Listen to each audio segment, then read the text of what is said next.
Hey, architecture firm owners and emerging leaders.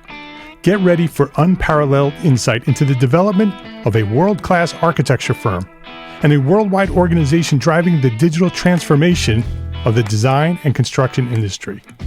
With Build Smart, the podcast that's changing how our profession operates.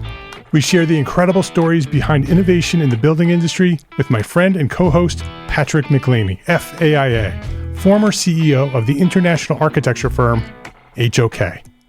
You know, Yamasaki's office or firm lasted during his lifetime. And when he passed away, I think that was the end of the Yamasaki office. Helmut did not want that. He wanted a firm that would live out and grow beyond the founders. In Season 1, discover the untold stories behind HOK's meteoric rise, from 150 employees in St. Louis to a powerhouse with over 1,900 staff members and 27 offices worldwide. You know, they weren't as polite as the Kojima people. That was just boom. And anytime you have a creditor, whether it's Kojima or the bank, that wants their money, unless you can raise money someplace else, you are out of business. Bankrupt. And hold on tight for Season 2, where Patrick takes us on a new adventure as chairman of Building Smart International, shaping the future of digital transformation in the design, construction, and operation of built assets. Ian Howell, Ken Harold, and I, Ken was my technical representative from HOK. The three of us took a tour of Europe of 5 cities in 5 days. Very busy time. Simply follow the link in the show notes to subscribe to Build Smart now and uncover lessons that will transform you and your architecture firm.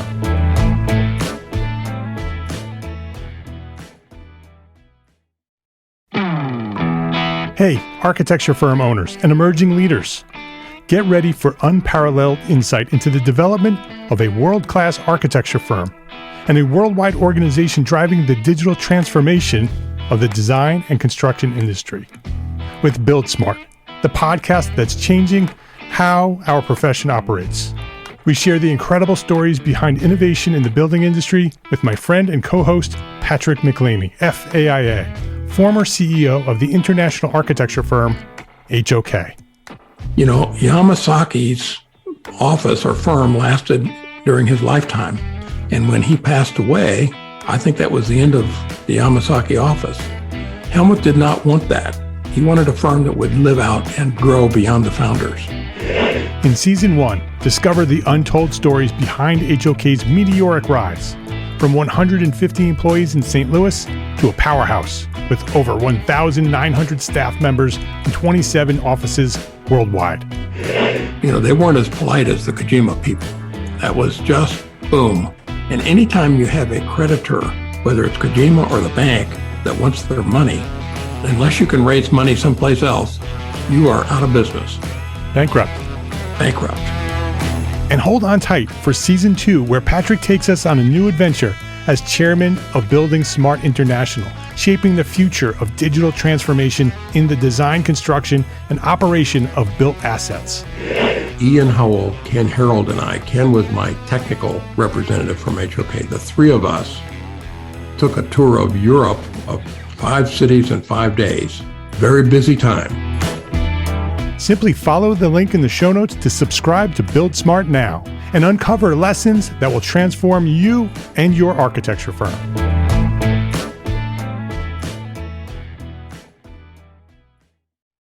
The EntreArchitect membership is built for you, the small firm architect. Monthly training, full access to all our business resources, and a private member forum powered by Slack. Come build a better business with hundreds of your fellow entrepreneur architects and me at EntreArchitect membership. Learn more at EntreArchitect.com. My name is Mark R. LePage, and you are listening to EntreArchitect Podcast, where I speak with inspiring, passionate people who share their knowledge and expertise, all to help you build a better business. As a small firm entrepreneur architect, this is episode 237, and this week I'm back with our friend Duo Dickinson, and this time we're talking about history, revolution, and the future of architecture. This episode of EntreArchitect podcast is supported by our platform sponsors, ARCAT, the online resource delivering quality building material information, CAD details, BIM, specs, and so much more at ARCAT.com, and Freshbooks, the cloud-based accounting software that makes running your small firm easy, fast, and secure. Spend less time on accounting and more time doing the work that you love. Duo Dickinson, welcome back to EntreArchitect podcast.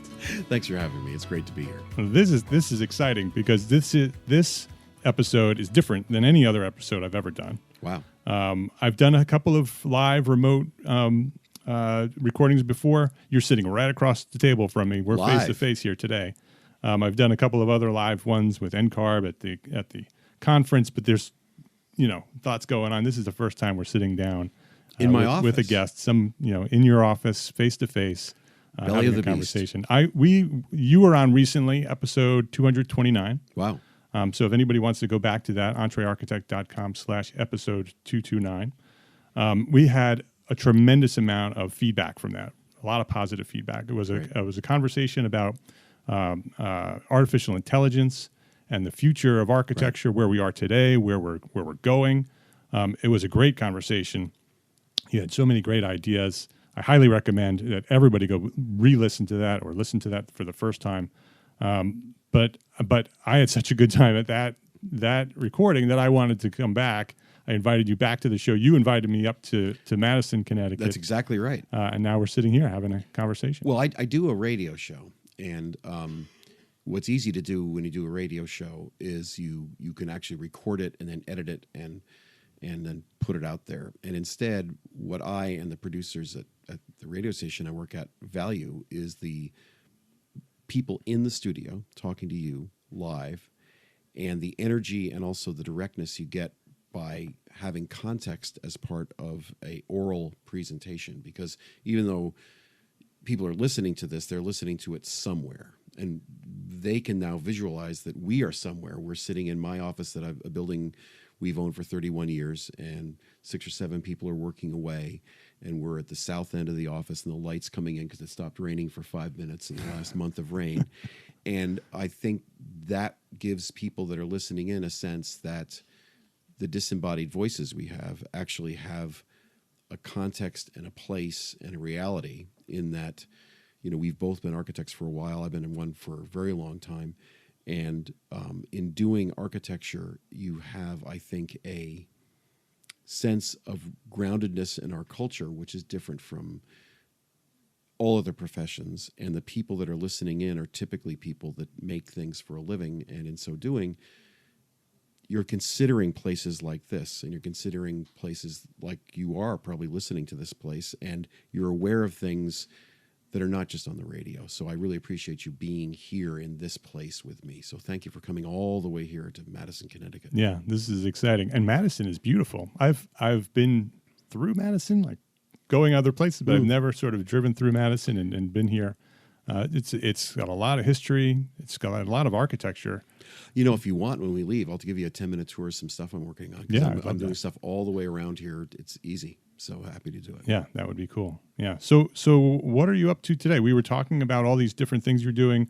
You do podcasts. You write a blog. You're an author. You have a new book. So much. You teach. You do all kinds of things. So what have you been doing lately? Well, what's been very strange lately is we, it sounds royal. It's me, I. We, a co-author and I made a book last year. That book has just been nominated for a Connecticut Book Prize in nonfiction, and that's created a little thing. What's very strange, and this is in 2018, this is what happens. I write for Common Edge, which is a great blog, and I write every month for them. So 2 things have happened. One was I wrote a piece about Kate Wagner, the McMansion Hell person, and you can look it up on the Common Edge thing. And it was because she had been on my radio show, so that's interesting. She was live on the phone. So I do that, and it gets not as many hits as EntreArchitect gets, but it got for that little place, it got 10,000 hits in like a couple days, which is pretty good. Well, that's interesting. And then it gets 10 or 20,000 more hits. that's fine. But then I think because of that, yesterday, a group of 20 to 40 PhD type grad academic people discovered an article I wrote for Common Edge in January, and it kind of exploded.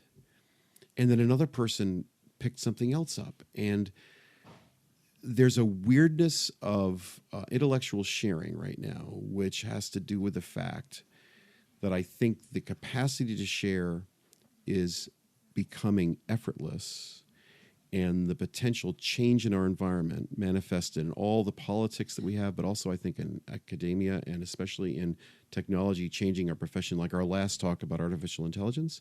I do think the imminent change that we all know is going to happen is scary.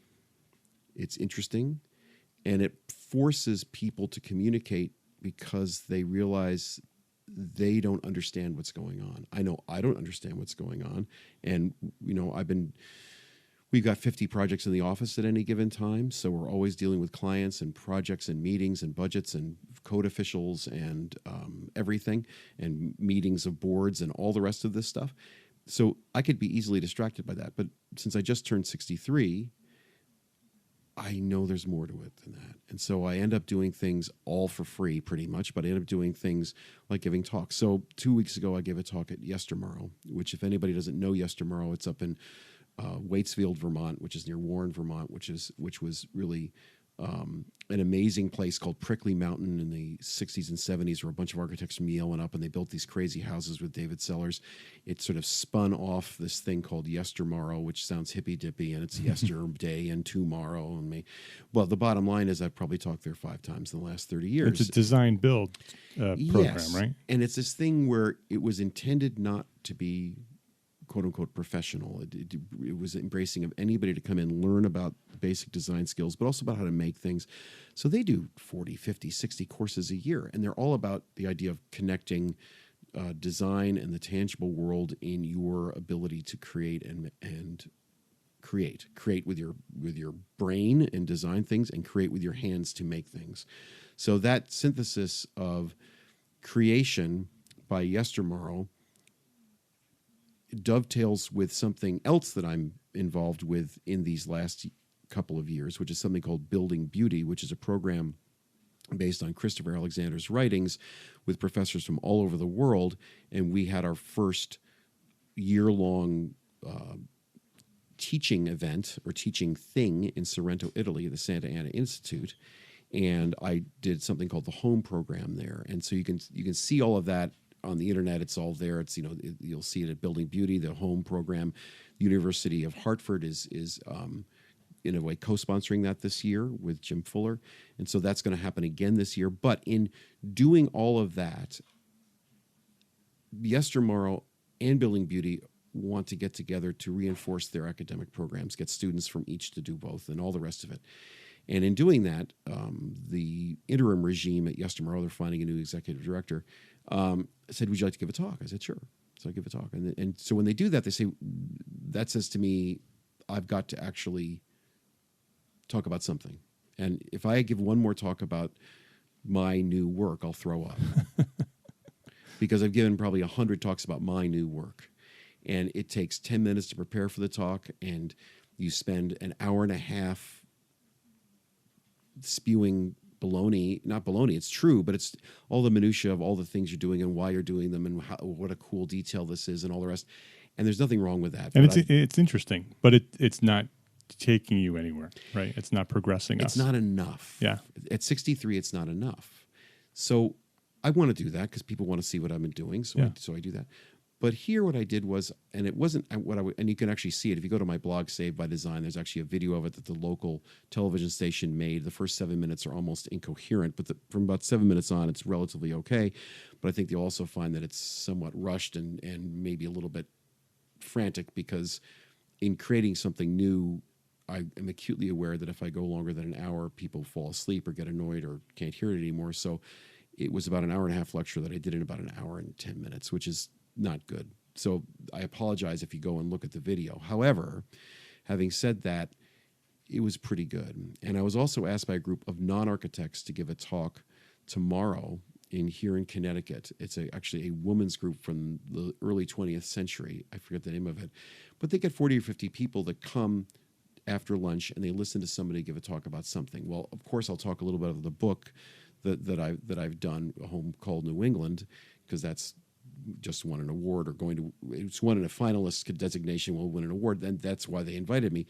But what I mentioned to them and they liked was the idea of the talk I gave at Yestermorrow, which was also a talk I seminally gave in Seattle, the AIA there, and then before that at the University of DC before that.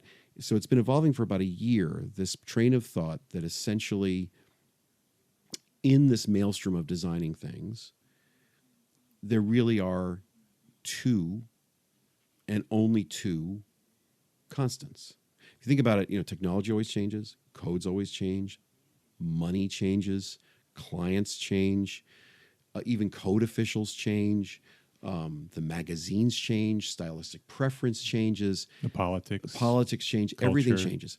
But in architecture, we were all taught in school that there was a universal constant called gravity, and we deal with gravity. I deal with gravity. You deal with gravity. Everybody listening to this podcast deals with gravity every single day. We also deal with weather. Well, weather we deal every day, but weather changes. So it's a bit warmer than it used to be, and maybe a little bit more radical than it used to be. It's going to get more radical, maybe people say. So weather changes. And I just finished a house in California. That's a totally different place than the weather here in New England. So it's not a constant. It's actually a change. The constant, the other constant, and this is the thing that I really presented it yesterday clearly and would like to talk about today with you, is the other constant to me is time. It's history. So in this thing, I'm going through the idea. I'm showing you some of the slides as we're doing this, is that there's something called the passing of time, and it's universal. It's inevitable. And to me, when something's universal and inevitable, it has a characteristic of beauty, which is like a sunset, a sunrise. You kind of know it's always going to happen, but when you see it, you're thrilled because it's different. It is what it is, but it's constant. Well, we were taught, and we know really how to deal with gravity. I mean, it's beams, wind, earthquake, all of this, temperature, moving of different components, and accepting the movement, and diffusing the movement and dissipating into the ground. We know how to deal with gravity. That's all true. But we really don't know how to deal with history as almost a culture, but really as an architect, as designers, I don't think we really have embraced and understand history as part of every single thing we do, everything our clients do, and everything we end up doing in the space of the world and our culture. And because of that, we run into things like a piece I wrote for Common Edge about the new Botox commercial that came out about men using Botox because we're so cool that we deserve not to have wrinkles as well. And they decided to use an architect as one of the 2 or 3 people that they would focus on. He was, of course, using mid-20th century pencils and triangular rules, and he was clearly not an architect. He was a model, and he was doing these cool things, and a kid comes in. But the reason why they chose him was because he cared about the details. He cared about the details of his buildings, but also implicitly the details of his sagging skin. I did hear that there's a big Botox revolution throughout the architectural community. Really? Is that true? No. I think they should. They should inject buildings with Botox so they don't sag. I mean, that would be good for falling water. But the really bad thing is, a good thing, well, it is a thing, is that we feel somehow that we need, as I think a culture, but also as architects, we need to do one of two things with history, and both are impossible. I mean, what we were taught in school, really, was we were taught in school that history is something that we should evolve from. History is past. History is old answers. We need new answers because we have new questions. Or we're taught, and now there are 5 or 6, 7 schools of classical design, traditional design, we're taught that there's nothing that is new that is as good as something that has been done before and is old. So we want to do two things in architecture as it is taught now and also expressed now. We either want to recreate the past or we want to deny the past. Well, that's crazy because the truth is the past is true and everything we do will become the past. So you can't deny the past and you can't create the past. The past is old, it's not new, so you can't create it. And it's also going to happen to the newest of the new. And Yale University has just spent $500 million in the last 15 years completely and beautifully and amazingly renovating works by Louis Kahn, Eero Saarinen, the Beinecke Library by Gordon Bunshaft. They have treated modernist buildings built to change architecture forever, as if they were the venerated vessels of truth. This is not cutting-edge architecture and transformative architecture. It is historically lauded and significant buildings. So if you can't reproduce history, just as I don't think Robert A.M. Stern reproduced the work of the collegiate Gothic architecture of Yale's residential colleges and his new colleges, if you can't reproduce that exactly because it's built now, and so he has 23 fake chimneys there that were helicoptered in, dropped in, because he wanted to look like there were chimneys, because there were chimneys in the old colleges, because that's how they heated some of the rooms in the old colleges. They pretended to heat them. There was a steam system, but they liked the idea of having fires in rooms, so there were fireplaces. Now you can't have fires in any rooms. They have fake fireplaces in the dining halls that are literally like plates that have no flue that face everyone with a frame around them, and they're called fireplaces, and they have no flue. So are they fireplaces or what are they? Well, they're trying to mimic history. They're trying to recreate history that is impossible. Or is it doing something like Gordon Bunshaft and creating Beinecke Library that was a phenomenally beautiful and successful building to stabilize and venerate the history manifest in the old manuscripts that he had, that now is almost a museum to the fact that paper is no longer part of our publishing future, that is almost a museum. Beinecke Library at Yale is almost a museum to the fact that we're ending paper as a way to communicate. It's a museum of paper, really. It's a beautiful museum, and it's all true. I think it's fantastic. But that's not the issue. The issue isn't to bash historicism or to lay fear about artificial intelligence. What I'd like to try to do in the profession, what we try to do at Building Beauty, is to essentially acknowledge the fact that we are on the cutting edge of creating things. And unless we understand that everything we create will become history and has been derived from history, we have the hubris to think that we are making newness that violates the principle that as soon as the paint's dry, it becomes part of the culture. It's not yours anymore. Now, that's not what we're taught. You really are taught that basically history is something you should walk away from. It should be irrelevant. You should make something in the context of any given community or any given streetscape, which is essentially like the Guggenheim Museum. It basically explodes and changes and transforms and uses the blankness of the generic architecture to change the way people perceive architecture. Well, that's one way.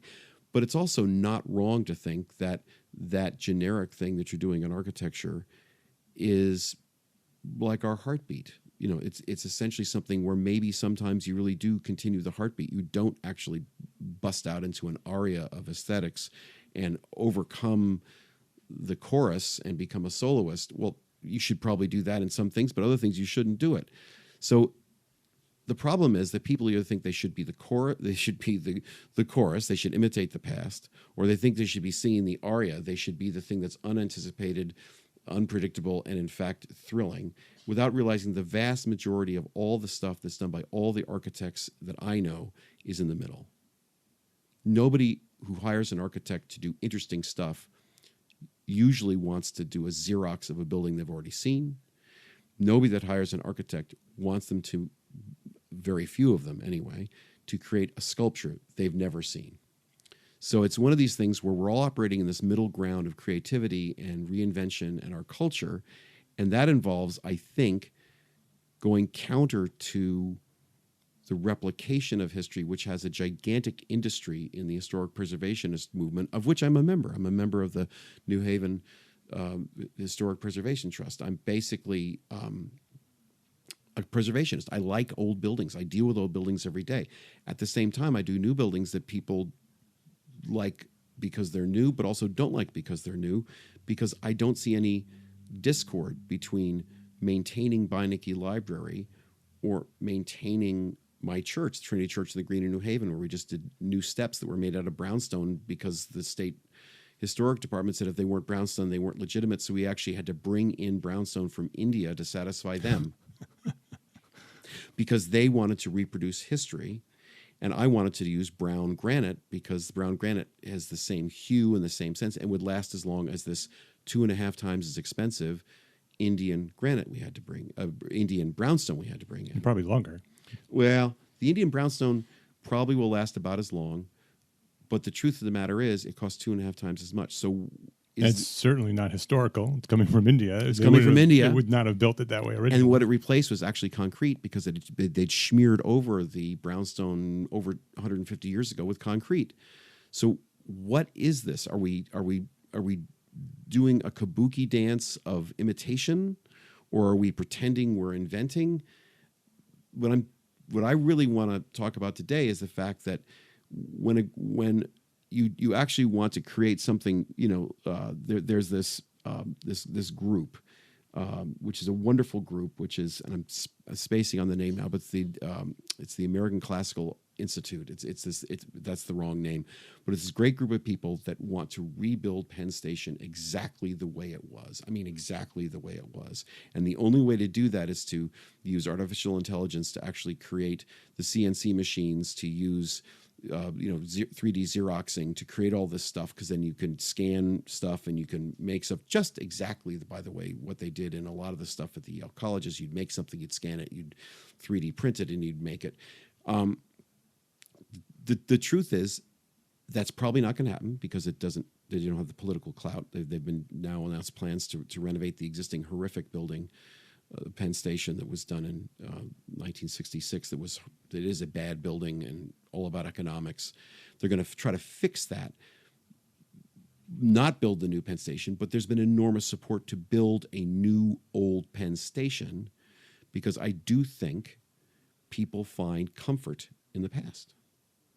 And I do think that when you have a slogan, "Make America Great Again," there's comfort in that. You're an American, you know America, I want it to be what it was because I know that, and it's comforting. There's nothing wrong with that, except you realize the reason why you need that is because everybody knows everything's going to change. Everybody knows that at some point, the thing that you're sitting here with these 3 or 4 recording devices that we're talking through, my laptop is over here, it's connected to the internet really by satellites. We're all kind of operating in this now 20-year-old method of communication, which we know is going to have a deep background of artificial intelligence, where every single thing everybody does is going to be filtered through everything we've ever done before in the database of artificial intelligence. So when you create a building, it will probably not matter that you have an architect for many buildings anymore. You'll be able to go directly to the database and make your own building, and it will take care of all those messy details, unless architects can be more than Xerox machines.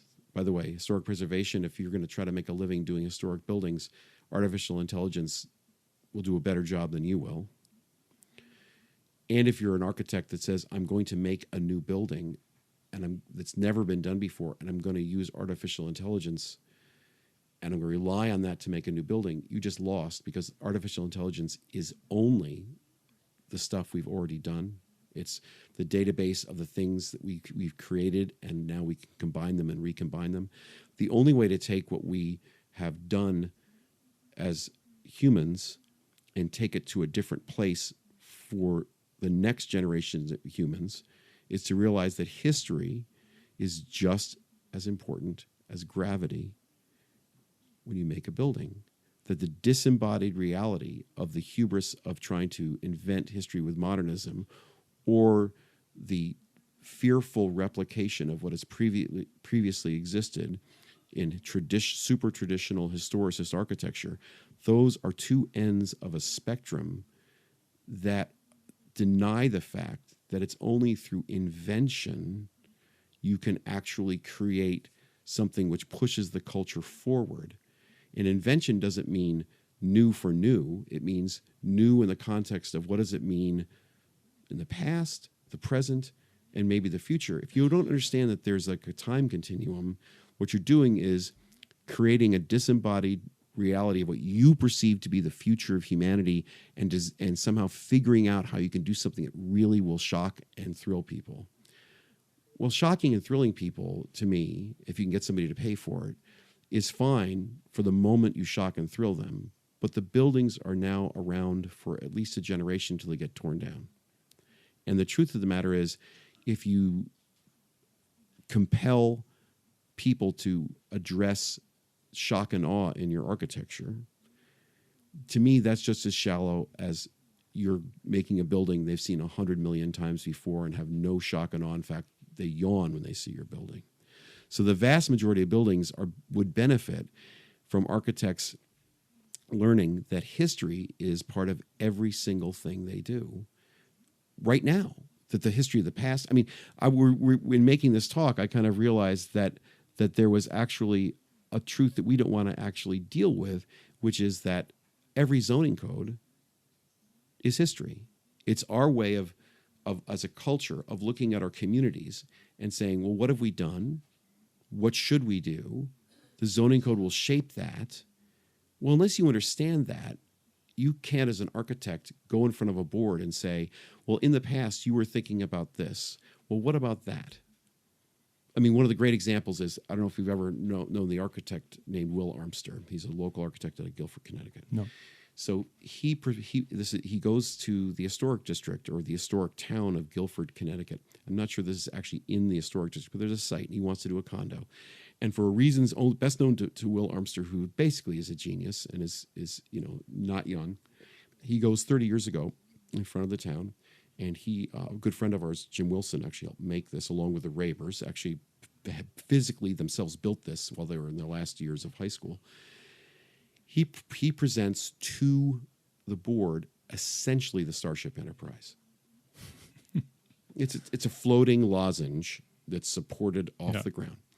And the board says, no way, forget it, it's going to happen. Will Armster, who exquisitely understands history despite his extreme high modernist sensibilities, says, well, wait a minute. He said, the first time they built a salt box, they said, what a strange building. It's never been built before. How do you know that what I'm going to do here isn't going to be the future of architecture? And they said, well, we don't. He said, well, then what grounds do you have to turn it down?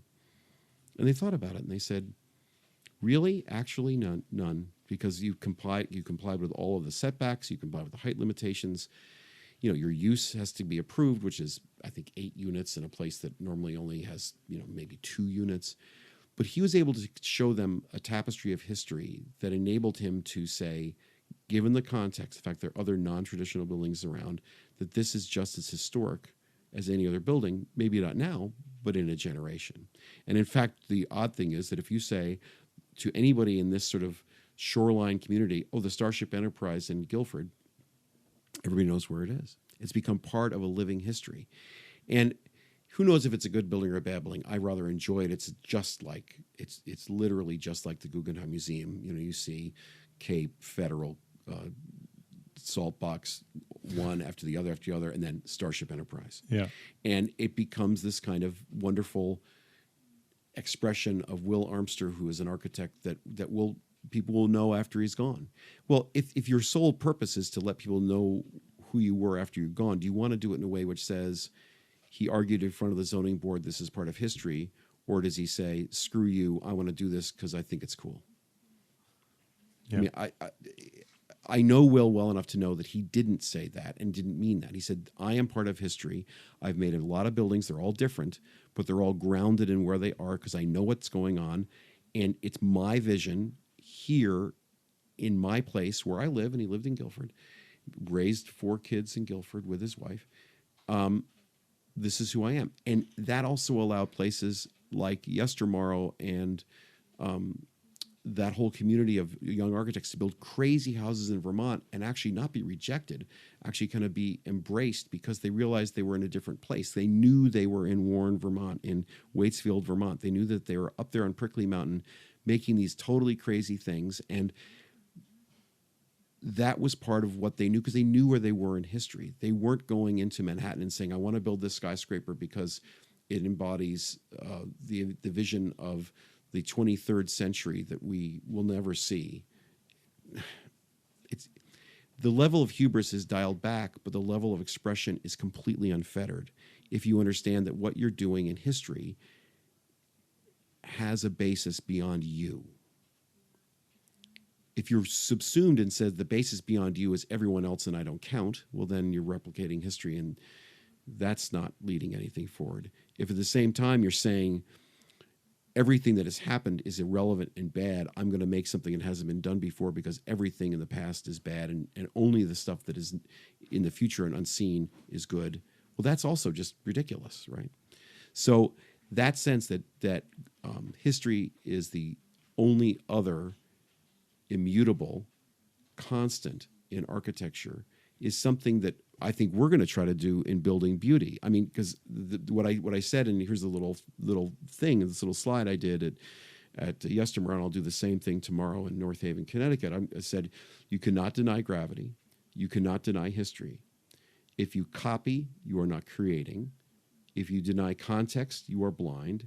If you deny gravity, you'll always fail. If you deny climate, you will always fail. And you'd mentioned that there was a final question that you're going to ask me. If you deny value and cost, you will always fail. Those things, those paradigms that are not style-based are uncomfortable for architects because I do believe that in these last years, really the last 100 years, we've come to be quite comfortable in a canon. And the canon, the rule book, is one that either worships the past or denies the past and basically blames mediocrity and a lack of imagination on the client or the town or the budget, and we don't look in the mirror. The mirror says that the budget is important, the climate is important, the context is important, but copying isn't the answer, and giving up isn't the answer either, and doing exactly what is the norm just to get by. It's probably what is you're called to do is to actually probably make less money per hour, probably make some people upset with you, is to never stop suggesting the better solution, not based on your genius or money, but based on the higher purposes of what the culture and the program and the site are telling you to do. Because most times people treat architects as essentially artificial intelligence to take their needs, process them, and give them a building they already know. And you can only change that paradigm is if you can actually say, time out, that's not true. You're in control. You're spending a lot of money. Don't you want to have the world that is around you manifest in this building, not just history and reproduce what's there, not to deny history and have a bad building that'll leak and fall down and people won't like because I'm trying to do things that aren't there, but something in the middle that I'm proposing to you that you might not want to spend that much time, maybe not that much money to do, but will actually be a building that you're remembered for, we're remembered for, actually pushes the pile forward, is creative on a level which takes more time. And I think the culture is not one that's friendly towards taking more time, especially when technology is making things happen this quickly. I mean, technology is saying you want A, press A, you get A. And there's no actual re-examination of what A is. And what I hope you can see from this slideshow is that it's just as easy an answer to say, I want A, press 1740 salt box and get the stock plan out of it, as it is to say, I want A, architect grooviness and get the 40,000th cantilever with a glass facade on it. Because the two things are memes. They're they're extremes, they're actually cliches, and they end up being things that take history and either worship it or say, screw it.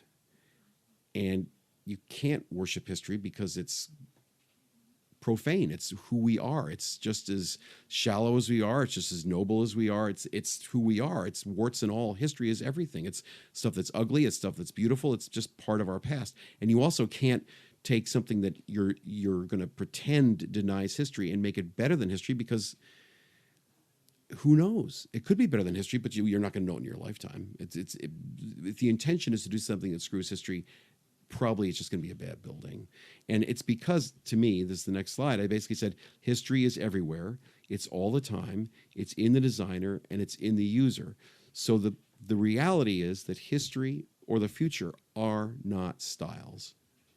That's what if there's one message from this podcast, is that if you think there's a style called history or anti-history, that is the most superficial way of looking at architecture, because that's saying, I'm going to dress in Prada today, or I'm going to dress wear my Levi jeans and my Gap shirt, and I'm going to basically just go with a uniform, and the uniform is either historic preservation / traditionalism, or it's modernism / the way I was taught, or the way the magazine wants me to do it, or the way the photo looks. And the middle ground of dealing with the people that use your building and the people that want design and have hired you to design the building, that middle ground is where we all live, right? This is where we are. We might not want to be here. We don't want to be in the past. That's why, Make America Great Again. Or we might want to do something in the future. That's why Howard Rourke said they were my buildings. I had the right to destroy my own buildings. But those two things aren't where we are. Let's take a quick break to say thank you to our friends and platform sponsors here at EntreArchitect, ARCAT, and Freshbooks. Hey, are you heading to Construct in Long Beach on October 4th and 5th? It's the event for commercial building teams. And many of our EntreArchitect friends are going to be speaking there, including Rosa Shang from Equity by Design. She's been on the show. Mike Rasika from YoungArchitect.com. He's been on the show. And the guys from ArcaSpeak, our friends at ArcaSpeak, are going to be there too. They're all speaking there. Neil, Cormac, and Evan are all going to be there. If you will be attending Construct, go say hi to our friends and then head over to booth 523. Remember that number, 523, and visit the team at ARCAT, because ARCAT is going to be there too. At booth 523, you'll learn how ARCAT can save you time and money finding the resources AEC professionals need, including quality building material information, CAD details, BIM specs, and so much more. And don't forget Charette from ARCAT, which will keep you organized and will help you promote your firm and your services. And as always, everything at ARCAT is free to use. And with all the time that you're saving, you can enjoy the beautiful weather while you're at Long Beach. Let ARCAT help you get out of the office at arcat.com. That's ARCAT.com, ARCAT.com, arcat.com, and check them out at booth 523 and tell them that EntreArchitect sent you. Freshbooks makes it simple to send invoices, post your expenses automatically, track your time for your whole team by project, and get organized with reports, communication, and notifications.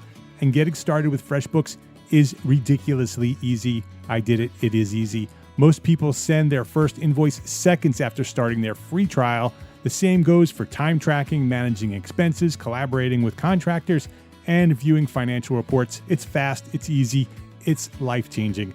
And if you need help at any time, free award-winning customer service is just a phone call or an email away. It's your choice. And if you ever have second thoughts, don't worry. On top of our free trial for EntreArchitect listeners, you will get 30 days money back. It's a guarantee, so you don't ever have to worry about choosing FreshBooks. So give it a try. It's free for 30 days. Just visit entrearchitect.com/FreshBooks and then let them know that we sent you by sharing EntreArchitect in the How Did You Hear About Us section. That's entrearchitect.com/FreshBooks to access your free, unlimited 30-day trial. ARCAT and FreshBooks. Please visit our platform sponsors today and thank them for supporting you, the EntreArchitect community. I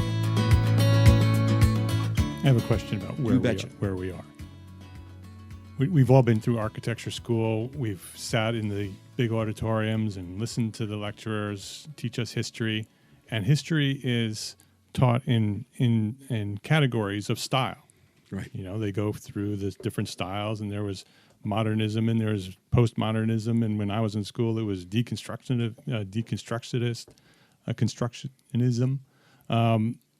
And so there has always been this eras of style. And is that something that's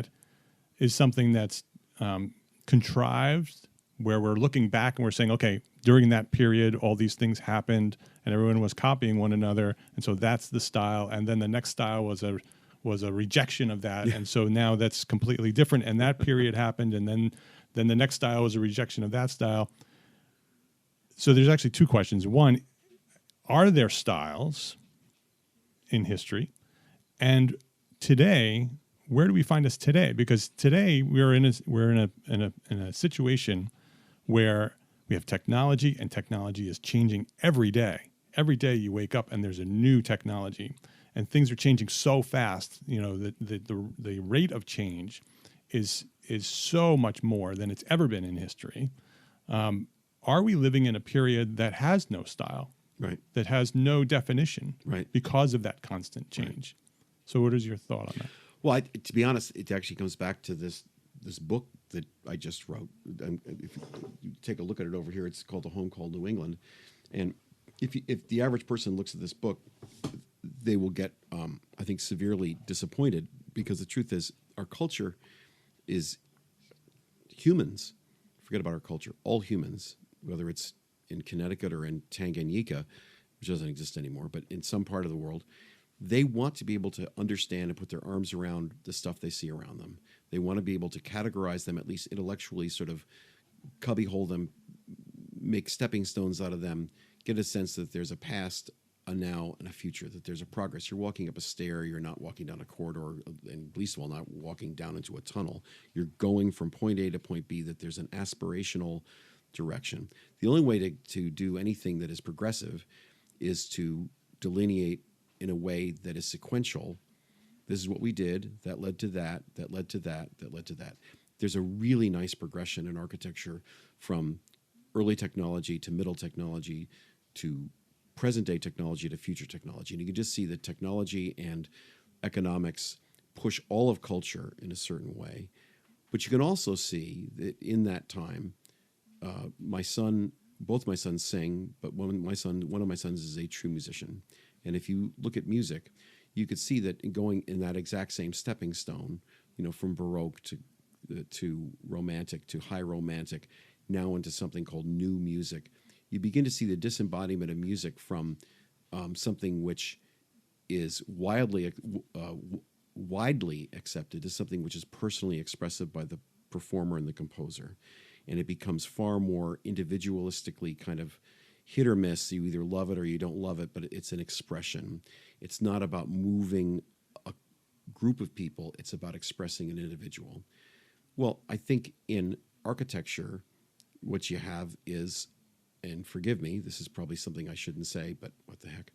I think you see essentially a place that started with master builder architects that dealt with the present technology, using stuff that was built in the past to justify what they were doing. And they created, really, for the first 100 years that architecture was a profession, stuff that essentially built on the lessons of past buildings. They took old styles that were done really by builders and by craftsmen, and they changed them, modified them, exaggerated them, combined them, and they attenuated them. And so really before the modern era, you had a lot of great justification for everything you did because it was standing on the shoulders of the past.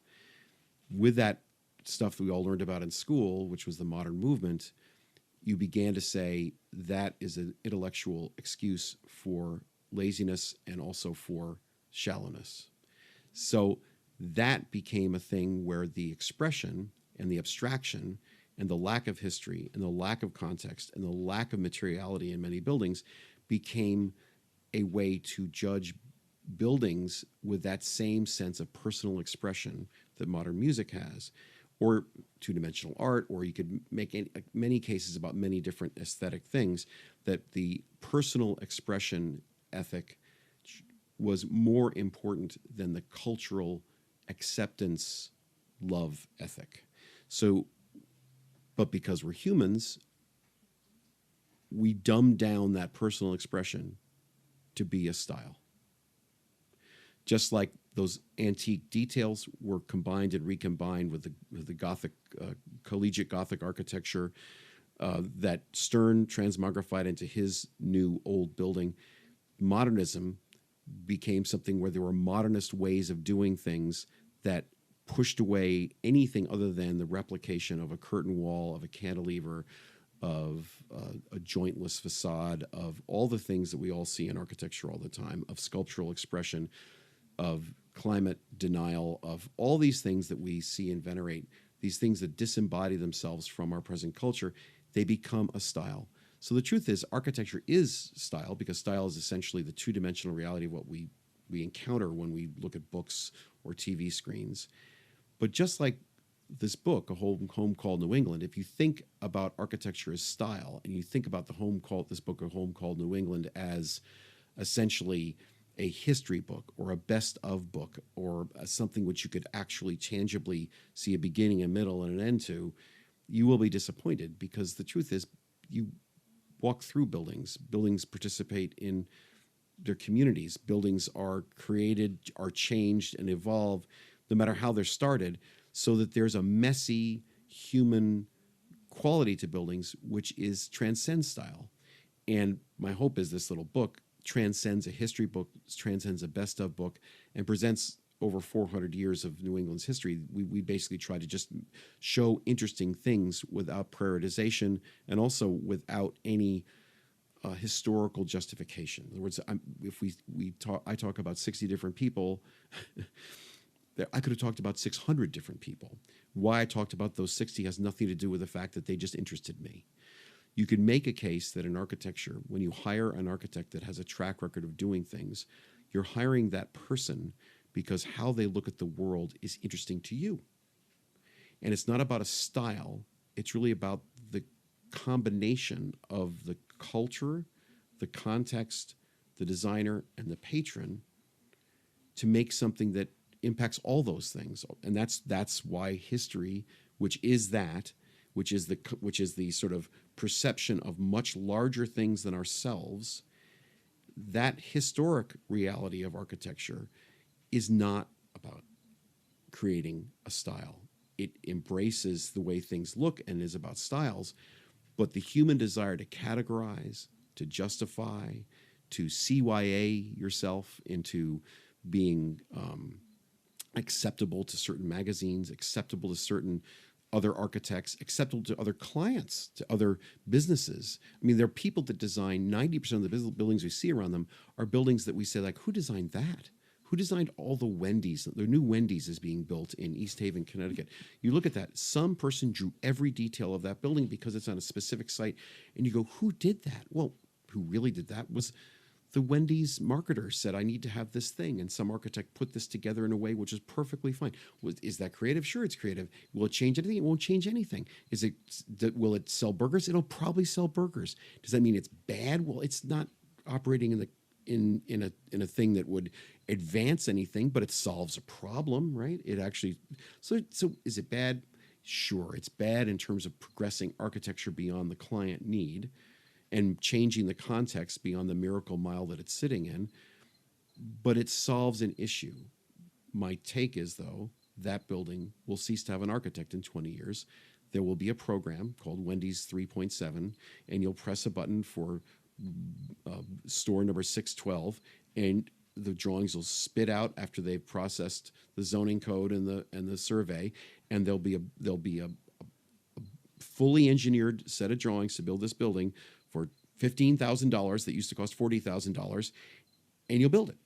Then there won't even be drawings. It'll be stuff. It'll go from the computer to the printer that's building it. Yeah. It'll go directly, or maybe into a chip in the builder's head. I mean, who the hell knows, right? I mean, the thing is that maybe even the printing process will go away in 20 or 30 years. Who even knows? But the bottom line is, unless we look at architecture that way, and I do honestly believe that if you haven't looked at it yet, go to the Building Beauty website. If you see this essential, simple way of looking at all design that is not style-based, that is essentially says everything is history, think about it, live it, be part of it, and create something that is new because it's coming out of you and the context and the client and the material you're using. Unless you can break it down, not to think about who publishes it, who pays for it, who am I, almost channel the essential reality of beauty in architecture without style, and that really is participating in history. To me, you've lost the opportunity to contribute something beyond somebody else's approval or disapproval. I mean, let's face it, the people listening to this, and we're all architects together, I'm sure the vast majority are architects or designers, some engineers. We have all gone through the process of having hopes that are dashed in the expectations, I think, of things that we have no control over, which essentially is a stylistic preference. It's of the moment fashion. It's not what's important for our culture. That means that for the creators, the architects, if we change the way we learn and use this new technology to include and embrace humans that are dealing with context, the zoning boards, the code officials, and the clients, the people that pay for it, and the users who use it, if we actually sort of open it up and say, well, why can't we have light coming into this place at this time of day? I know it's not traditional, but why not? Well, that might tell people, well, wait a minute, I saw that 30 years ago at this place. And you'd say, yeah, I know, that's it. If you widen your scope to include all histories that you can find just by your experience, and not limit yourself to what is modern or what is traditional or what is Wendy's. If you got the ability to see beyond those things, then what'll be made by artificial intelligence, because they'll make it better than you, will be made by artificial intelligence. But in the next 30 or 40 years, long after I'm dead, if you have the ability to create something which is not dependent on the fabric of our prior history, but really dependent on your own personal creativity and your understanding of history, the understanding of history that artificial intelligence can't have because it's artificial intelligence, it's not human intelligence. If we can actually get into that larger place where it's not just about you, it's about a lot of us all together in a larger context, that to me is the future of architecture. Being a good CAD monkey or managing the best CAD monkeys of artificial design that supplants 100 drafting jobs, that is perfectly cool. That's great. It probably represents a spiraling decrease in the number of human beings that are necessary to create the product to build a lot of buildings. The way there'd be an increasing number of humans to create some buildings is to show the fact that we embrace history as the other immutable, constant force in architecture, the larger history, our culture, who we are, where we're going. Harder to do. The only way I know how to do is actually encourage people to create what they're designing, actually make what they're designing in their education process, which involves, to me, nuts and bolts things. I would like it if you could, right now, a person in my office is getting his license in New York State, where they allow you to not have a degree, but to do everything through internship. I don't see the reason why there shouldn't be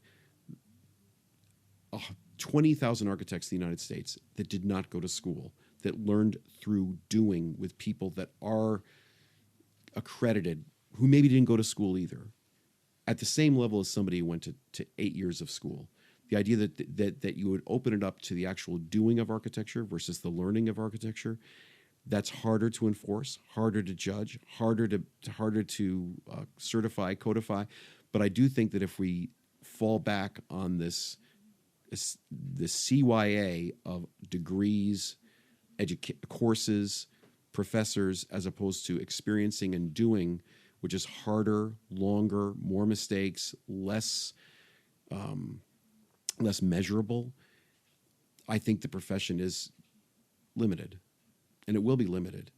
Or it changes, and maybe it opens up a new horizon, not for the same numbers we had in the mid-century, where there was pencil drafting. But I do think there's a future in manifesting our humanity, which is not denying artificial intelligence. It's actually ultimately what makes artificial intelligence is creating the stuff that only humans can create that then becomes part of our database. And I think if we think of that database that's already been created as the future, it means that we're trapped in the present. We're trapped. We can't get out of it because we're only going to use what we've already done. And the only way to get to where we haven't done is not by making sculptures. It's by being able to see the larger realities of how people live, how communities work, where the future of communities are going, or where you think they should go, or listening to a client or listening to a context and saying, but the sun comes here, but then he wants people to come from there.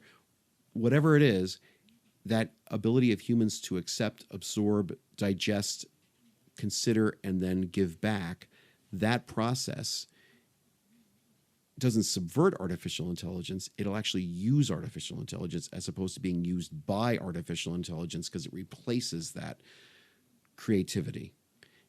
That's the fear. And I think that's why we're in a change time. We were talking today with a bunch of us from all over the world. We're talking today about the future of this Building Beauty program.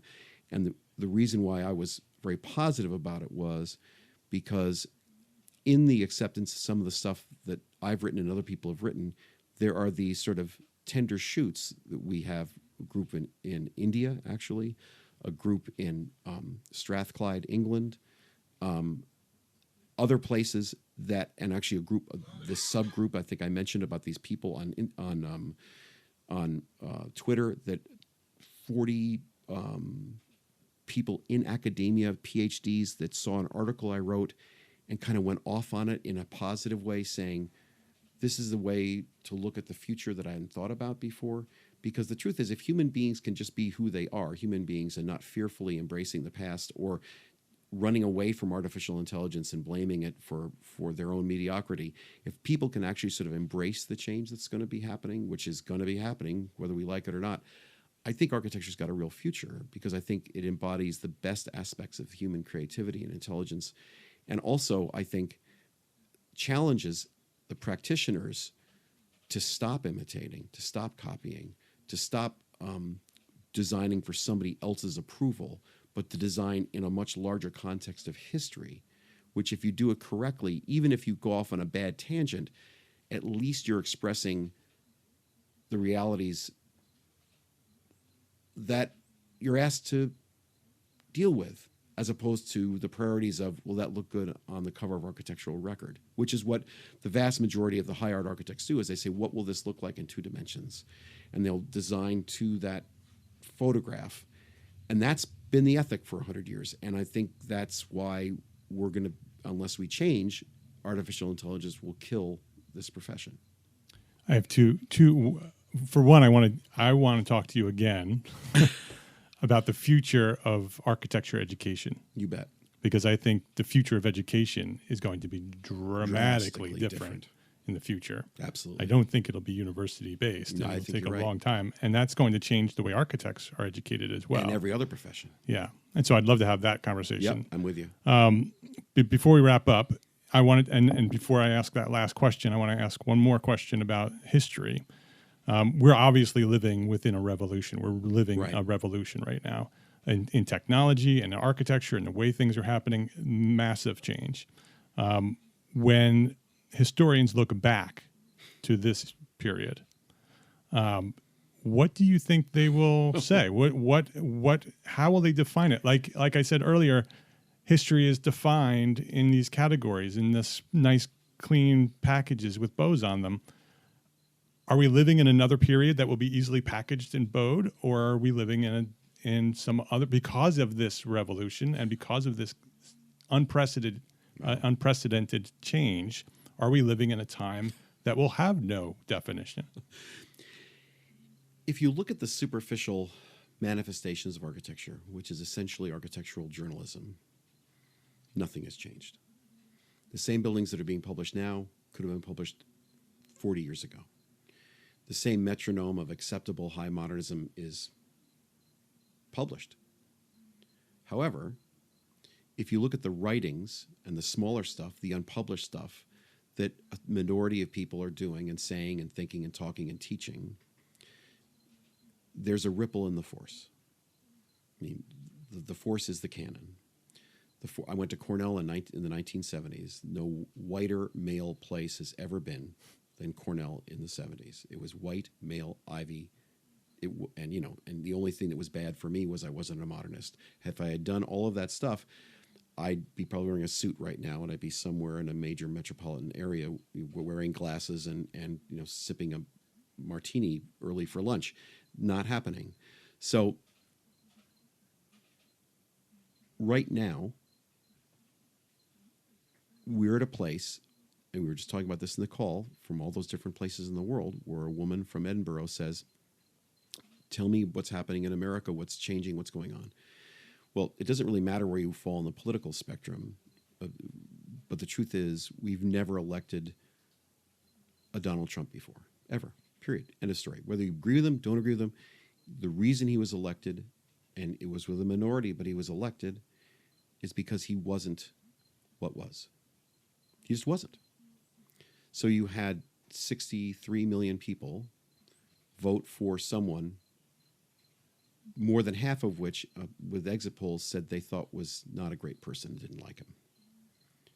Why did they do that? Well, they did that to me for the same reason I think architecture is going to change.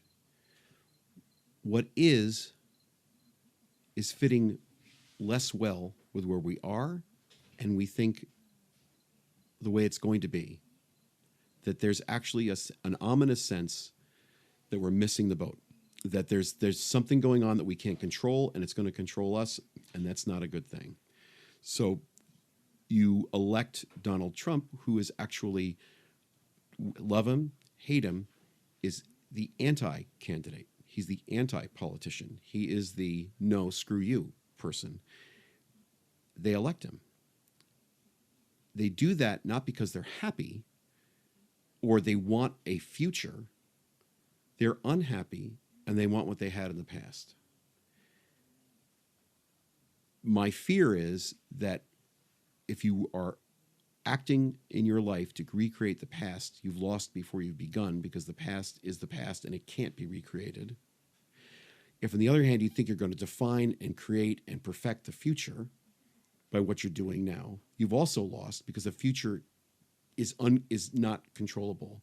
And the truth of the matter is, and I write for something called Mockingbird, which is this group of young people. I'm the oldest person that writes for them.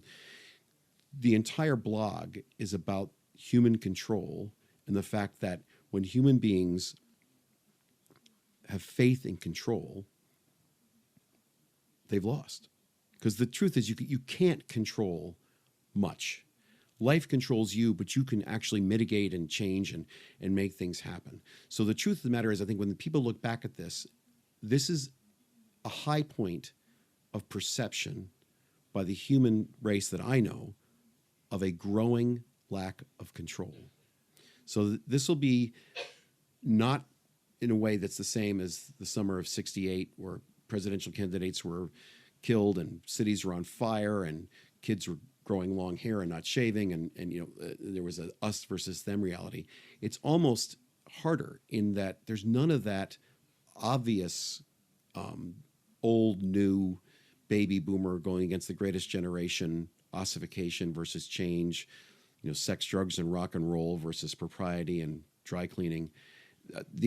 What I think we are at is probably the single most disturbingly undefined period in my 63 years. There is for many people, Donald Trump is the boogeyman or the savior, but to me, there is no savior, there is no boogeyman. There's basically an enormous amount of uncertainty because we've created the advent of a change in the way we operate, which is technology on steroids, which is artificial intelligence, and that's looming. So I do think that's what's going on, and whether it's law or medicine or architecture, every profession knows things are changing, and they really don't know what they're changing into or how they're going to be. And you think about that. We don't know how things are going to be at all. That's right there with 1890 and factories, but on steroids, because now we've got a universal instant communication. So everybody knows what everybody's doing, and we are all saying we don't know much except those puppies are pretty. Oh, look at that cool shot on Instagram. And we have this whole culture of distraction, of essentially cultural pornography, of basically of finding things that are titillating and amusing, while in the background there's some gigantic thing under your bed, which is terrifying, but you're fine. You're looking at your phone. You're fine. You're fine. So yes, I think this will be a different time. I'm not narcissistic or egomaniacal enough to think it's the most important time. I think it's a unique time where technology is smashing up against humans. And we created the technology, so it's humans crashing up against humans. But it's one of these things where what we've created is now changing who we are and what we're going to be, and we don't know what it is, even though we created it. I think it was very similar in the Industrial Revolution. Yeah, I was just thinking that. I do not think it's as similar to 68. Same fears. Same fears. Yep. But now there's the universal connectivity and a much higher level of education. And so people know more of what's going on. So maybe the fears are more broad-based. And there isn't I'll just, have another beer.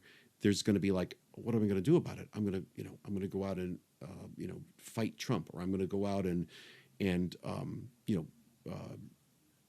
be upset that this building is on the cover of Architectural Record, or whatever it is. People will get upset about things. So there's more fear and anger that I've seen, primarily because there are vehicles for it. I see it on the internet. I see more fear and anger now than at any other time in my life. And I do also think, because I'm a religious person, I think that the concomitant reality of lack of faith in anything other than yourself is ascending. I mean, the truth of the matter is, people have faith in very little except themselves, and not even so much in themselves.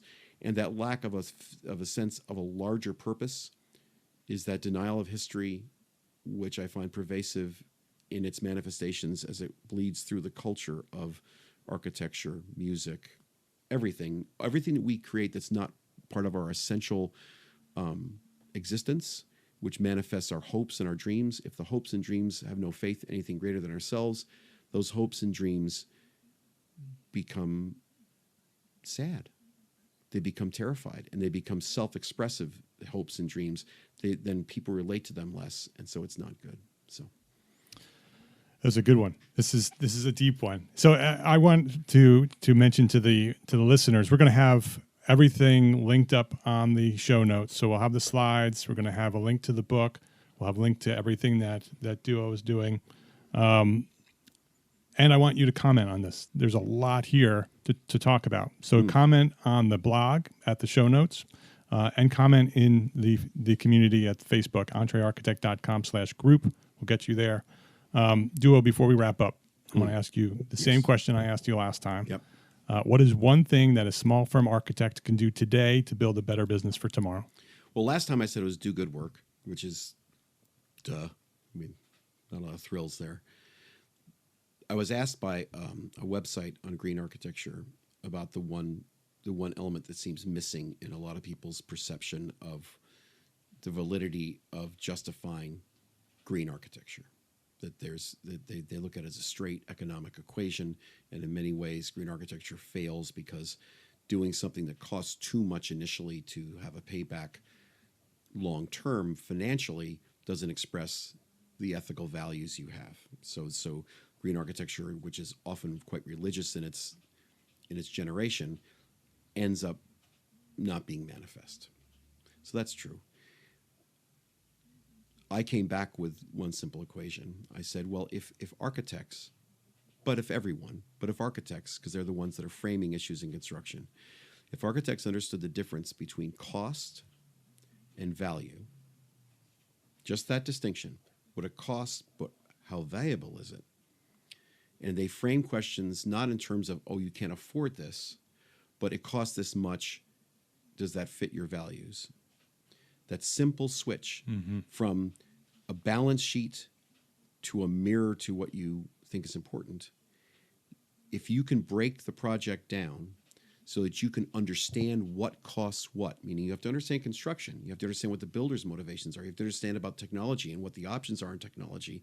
You have to be a better architect than most are now in terms of plugging in and plugging out, the clicks from websites about different products, but understand what is the product, what is the construction technique, how do you frame a wall, what does masonry construction give you, what does steel give you, what is this stuff actually, what are the implications of these things? If you can frame the costs of the parts of the building, not the whole design, but the parts, so that when it is over budget, and they're all over budget, nothing's under budget, everything comes in over budget, you can say to somebody, look, the budget is not mine and it's not the builder's, the budget is yours. If you have too little money, we can do exactly the same thing we're doing and make it just smaller. We can make it the same size and eliminate these features and keep those.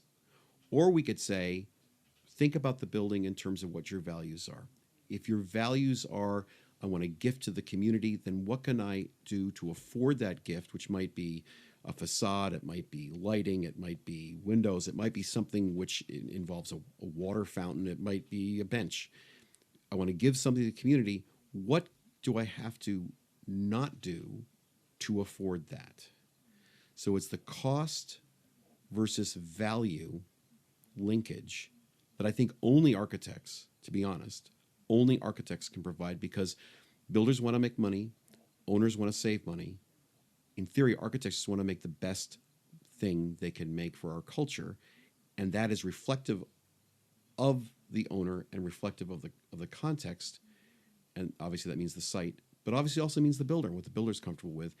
We are the people that are got a foot on each bank of this these shores. That we are the ones that actually communicate large order realities of cost and value.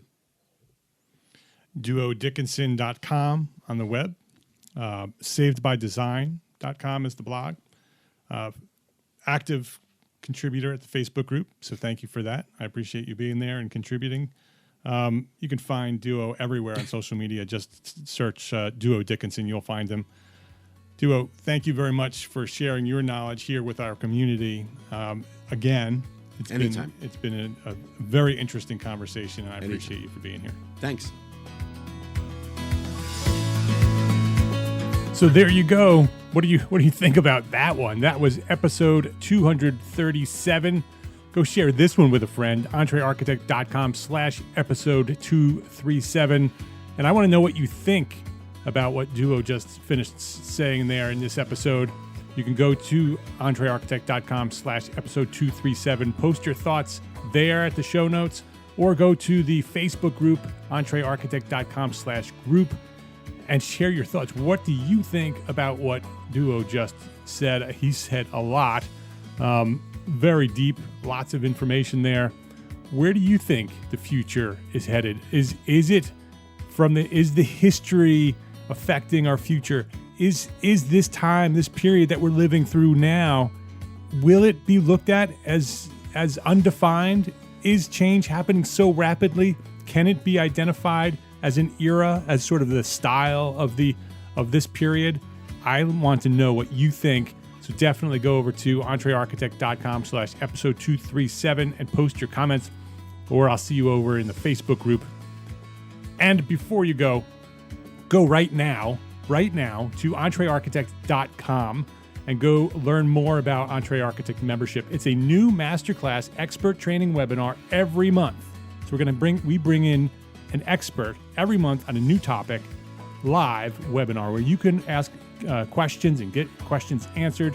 You have access to the entire archive of training sessions. There's now more than 30 of them covering topics in business, leadership, life, everything that a small firm entrepreneur architect needs. Plus, you get access to all our business resources, including hybrid proposal and the foundations documents, and all our digital courses, including Get Focused, our powerful productivity course, and an invitation to join our private EntreArchitect member forum powered by Slack. So you get training, you get resources, you get a private community for small firm architects. That is EntreArchitect membership, and you need to be there. You need to be there with us. Learn more at EntreArchitect.com. We have hundreds of members right now, and we're waiting for you. So join us right now, EntreArchitect.com/ no, there is no slash. It's straight there, right there on the homepage, EntreArchitect.com. Go learn more right now. My name is Mark R. LePage, and I am an entrepreneur architect, and I encourage you to go build a better business so you can be a better architect. Love, learn, and share what you know. Thanks for listening, and I'll see you next week.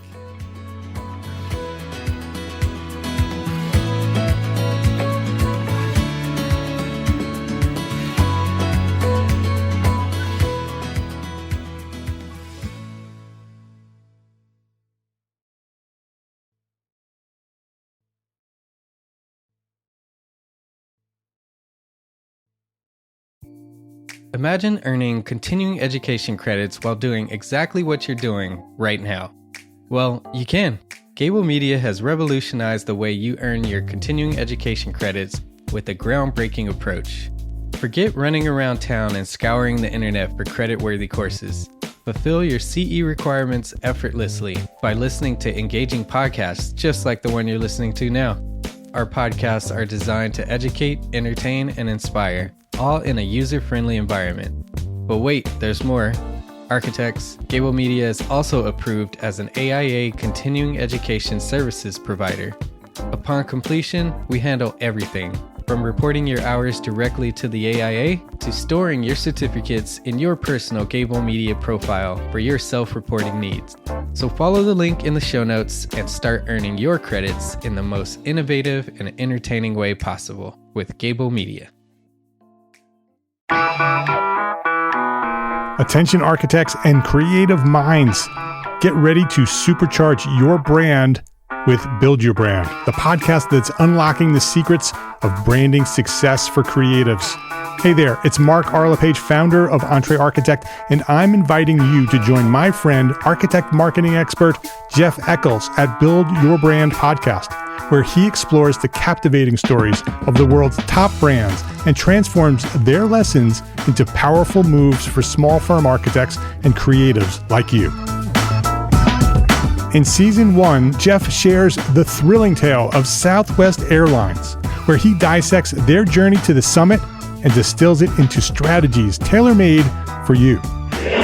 It's important to keep in mind that companies like Southwest compete in the real world, just like you, and face real-world challenges, just like you. You might be surprised at how similar those challenges are to the struggles that you grapple with on a day-to-day basis. Don't miss out on your blueprint for success. Subscribe, tune in, and let's build your brand together. You may have noticed that the very best brands in the world are also known for having somewhat unique corporate cultures. That's often the glue that holds everything together when they encounter those rough spots. We don't do it because it inconveniences the passengers to whom we are primarily dedicated, the short haul, frequent flyer. Follow the link in the show notes to subscribe to Build Your Brand today. Remember, no matter the size, the journey's the same. Your brand's journey to the top starts here.